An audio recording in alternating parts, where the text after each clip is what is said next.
Hi friends, வணக்கம். Welcome to சமையல் with Kiruthika. இன்றைக்கி நம்ம சேனலில் சூப்பரான சீரக சம்பா சிக்கன் பிரியாணி எப்படி செய்யறதுன்னு சொல்லி தான் பார்க்க போகிறோம்.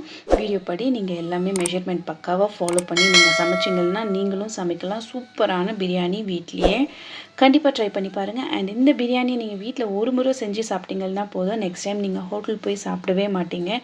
அந்த அளவுக்கு சூப்பராக இருக்கும். ஸோ வாங்க வீடியோக்குள்ளே போகலாம். ஃபர்ஸ்ட் ஒரு அடிகனமான பாத்திரம் எடுத்துக்கோங்க. அதில் ஒரு 5 டேபிள் ஸ்பூன் அளவுக்கு எண்ணெய் சேர்த்துக்கோங்க. கூடவே 2 டேபிள் ஸ்பூன் அளவுக்கு நெய் சேர்த்துக்கோங்க. எப்போவுமே பிரியாணிக்கு தாராளமாக எண்ணெயும் நெய்யும் நம்ம சேர்த்து சமைக்கணும். இது கூடவே பட்டை, லவங்கம், ஏலக்காய், பிரிஞ்சி இலை, அன்னாசிப்பூ, கல்பாசி இது எல்லாத்தையுமே கொஞ்சம் ஒரு 2 சேர்த்துக்கோங்க போதும். காரத்துக்கு ஏற்ற மாதிரி ஒரு 4-5 பச்சை மிளகாய். இது ஒரு நல்ல ஃப்ளேவர் கொடுக்கும். அதுக்காக தான் நம்ம பச்சை மிளகாய் சேர்த்துக்கிறோம். எல்லாத்தையுமே சேர்த்துட்டு இப்போது 1 கிலோ சிக்கன் அண்ட் 1 கிலோ ரைஸுக்கு 4 பெரிய வெங்காயத்தை நம்ம சேர்த்துக்கலாம். நல்லா ஸ்லைஸ் பண்ணி சேர்த்துக்கோங்க. பிரியாணிக்கு ரொம்பவே முக்கியமானது இந்த வெங்காயம் நல்லா வதங்கி வரணும். வெங்காயம் நல்லா வதங்கினா தான் நம்ம பிரியாணி நல்லா டேஸ்ட்டாக இருக்கும்.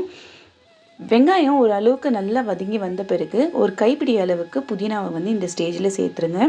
சேர்த்துட்டு எல்லாத்தையுமே நல்லா வதக்கிடுங்க. வெங்காயம் வதங்கிறதுக்கு நல்ல டைம் கொடுங்க. வெங்காயம் இந்த மாதிரி அங்கங்கே பார்த்திங்கன்னா கோல்டன் ப்ரௌன் ஆகிருக்கும். இந்த ஸ்டேஜில் பாருங்கள், ஒரு 3 டேபிள் ஸ்பூன் அளவுக்கு இஞ்சி பூண்டு பேஸ்ட் சேர்த்துக்கோங்க. இஞ்சி பூண்டு பேஸ்ட்டு சேர்த்துட்டு இதையுமே பச்சை வாசனை போகிற அளவுக்கு நல்லா வதக்கிடுங்க. அந்த இஞ்சி பூண்டு பேஸ்ட் நம்ம சேர்த்துந்து பார்த்திங்கன்னா ஒரு மாதிரி முருங்கலான ஸ்டேஜுக்கு வரும். அந்த அளவுக்கு நல்லாவே வதக்கிடுங்க. இஞ்சி பூண்டு பேஸ்ட் நல்லா வதங்கின பிறகு இதில் நம்ம காரத்துக்கு ஏற்ற மாதிரி மிளகாய்த்தூள் சேர்த்துக்கலாம். இந்த ஸ்டேஜ்லேயே நீங்கள் மிளகாய்த்தூள் சேர்த்திங்கன்னா தான் உங்களுடைய பிரியாணி பார்த்திங்கன்னா சூப்பரான கலரில் இருக்கும். நான் 2 டேபிள் ஸ்பூன் அளவுக்கு மிளகாய்த்தூள், தனி மிளகாய்த்தூள் சேர்த்துருக்கேன். இது கூடவே 2 டேபிள் ஸ்பூன் அளவுக்கு மட்டன் மசாலாவும் 1/2 ஸ்பூன் அளவுக்கு காஷ்மீரி மிளகாய்த்தூளும் நான் சேர்த்துருக்கேன். எல்லாத்தையுமே சேர்த்துட்டு ஒன்றா கலந்துருங்க. காஷ்மீரி மிளகாய்த்தூள்னால நம்மளுக்கு நல்ல கலர் கிடைக்கும். எல்லாத்தையுமே நல்லா ஒன்றா கலந்துட்டு இப்போது இந்த ஸ்டேஜில் நம்ம இதில் ஒரு கைப்பிடி அளவுக்கு உப்பு சேர்த்துக்கலாம். எப்போவுமே மெஷர்மெண்ட் பார்த்திங்கன்னா 1 கேஜி பிரியாணி, அதாவது 1 கேஜி சிக்கன் 1 கேஜி அரிசிக்கு பார்த்திங்கன்னா 1 கைப்பிடி அளவுக்கு கல் உப்பு சேர்த்திங்கன்னா பர்ஃபெக்டாக இருக்கும். இப்போது 4 தக்காளியை ஸ்லைசஸ் பண்ணி இது கூடவே சேர்த்துட்டு தக்காளியவும் நல்லா வதக்கிடலாம். நம்ம பிரியாணிக்கு ரொம்ப முக்கியமானது எல்லா இன்க்ரீடியன்ஸுமே பார்த்திங்கன்னா நம்ம நல்லா வதக்கணும். நல்ல டைம் கொடுத்து ஒவ்வொன்றையும் பொறுமையாக வதக்குனா தான் பிரியாணி நல்லா டேஸ்ட்டாக இருக்கும். தக்காளி வதங்கின பிறகு இதில் நான் 1.25 கிலோ அளவுக்கு சிக்கன் சேர்த்துக்கிறேன். எப்பவுமே ரைஸுக்குனா சிக்கன் கொஞ்சம் அதிகமாக இருந்துச்சுன்னா டேஸ்ட்டு நல்லாயிருக்கும். அதுக்காக தான். ஸோ சிக்கனை சேர்த்துட்டு நம்ம எல்லாத்தையுமே நல்லா கலந்துடலாம்.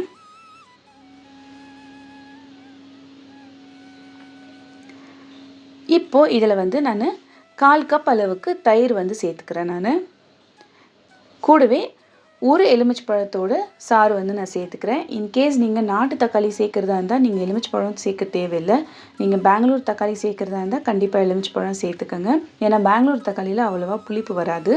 நாட்டு தக்காளி சேர்க்குறதா இருந்தால் எலுமிச்சை பழத்தை ஸ்கிப் பண்ணிக்கோங்க. டேஸ்ட் பார்த்துட்டு உங்களுக்கு தேவைப்பட்டால் நீங்கள் சேர்த்துக்கலாம். ஸோ இது எல்லாத்தையுமே சேர்த்துட்டு நல்லா கலந்துடுங்க. கலந்துட்டு இப்போ இந்த சிக்கன் நல்லா வெந்து வரணும்.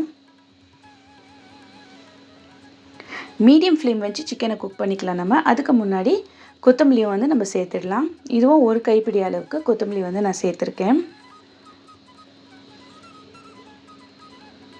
அவ்வளோதான், எல்லாத்தையுமே மிக்ஸ் பண்ணியாச்சு. இப்போது இது வேகணும். அவ்வளோதான். மீடியம் ஃப்ளேம் வச்சுட்டு ஒரு 15 மினிட்ஸ்க்கு சிக்கனை நல்லா வேக வச்சு எடுத்துக்கோங்க. இது வெந்துட்டு இருக்க டைமில் நம்ம அரிசி ஊற வச்சுட்டு பக்கத்துலேயே அரிசியை வேக வச்சு எடுத்துக்கலாம். இப்போ பாருங்கள், நல்ல எண்ணெய் பிரிஞ்சு வந்திருக்கு இல்லைங்களா? நல்லா சிக்கன் ஒரு 50% அளவுக்கு வெந்திருக்கு. நல்லா கலந்துடுங்க.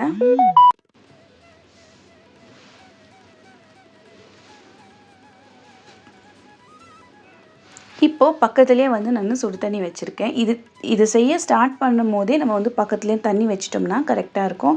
செய்ய ஸ்டார்ட் பண்ணும்போது பக்கத்தில் தண்ணி வச்சுட்டு அரிசியும் கழுவி ஊற வச்சுருங்க. நான் இன்றைக்கி சீரக சம்பா அரிசி 1 கிலோ எடுத்திருக்கேன். தண்ணி கொதி வர ஸ்டேஜில் அரிசியை சேர்த்துட்டு அது கூடவே ஒரு கைப்பிடி அளவு உப்பு சேர்த்துட்டு கூடவே 1 டேபிள் ஸ்பூன் அளவுக்கு எண்ணெய் சேர்த்து அரிசியை நம்ம வேக வச்சு எடுத்துக்கலாம். ஃபுல்லாக வேகக்கூடாது. 60% வெந்தால் மட்டும் போதும். மிச்சம் 40% வந்து தம்மில் வந்து வேகணும். இப்போது நம்ம வந்து அரிசியை வந்து இந்த சிக்கனில் சேர்த்துடலாம். ஒரு தடவை நல்லா கலந்துட்டு அரிசியை வந்து பிடிச்சி பாருங்கள். ஒரு சும்மா பார்க்கும் போதே தெரியும் அது வந்து லைட்டாக வெந்திருக்குன்னு சொல்லிட்டு. ஸோ அந்த ஸ்டேஜில் நம்ம அரிசியை வந்து இதோட சேர்த்துடலாம்.